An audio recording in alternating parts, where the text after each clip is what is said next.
அவன் ஒரு சாதாரண மனிதன். பெரிய ஆசைகள் இல்லை, பெரிய புகழ் இல்லை. ஆனா ஒரு பழக்கம் இருந்தது. தினமும் அமைதியாக கண்களை மூடி நிற்பான்.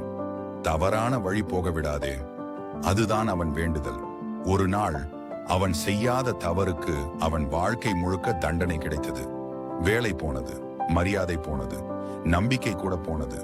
அந்த இரவு அவன் முதன்முறையாக கேள்வி கேட்டான், கடவுளே, நான் தப்பே செய்யல, அப்போ ஏன்? அவன் காத்திருந்தான், ஒரு அதிசயத்துக்காக, ஒரு சின்ன சைகைக்காக. ஆனா எதுவும் நடக்கவில்லை. பிரச்சனை போகவில்லை. அவன் விழுந்தான், அவன் அவமானம் பார்த்தான், அவன் தனிமையை அனுபவித்தான்.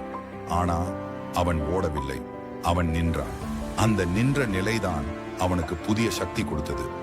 ஆண்டுகள் கழித்து அவன் புரிந்து கொண்டான், அந்த நாள் கடவுள் அவனை காப்பாற்றவே இல்லை. ஏன் தெரியுமா? அவன் பலவீனமாக இருந்ததால் இல்லை, அவன் பலமாக மாற வேண்டியதால். அந்த நாள் பிரச்சனை நீங்கவில்லை, ஆனா பயம் நீங்கியது. அந்த நாள் கஷ்டம் குறையவில்லை, ஆனா அவன் தைரியம் அதிகமானது. குட்டி கதைகள் அமைதியாக போராடுபவர்களுக்கு ஒரு குரல்.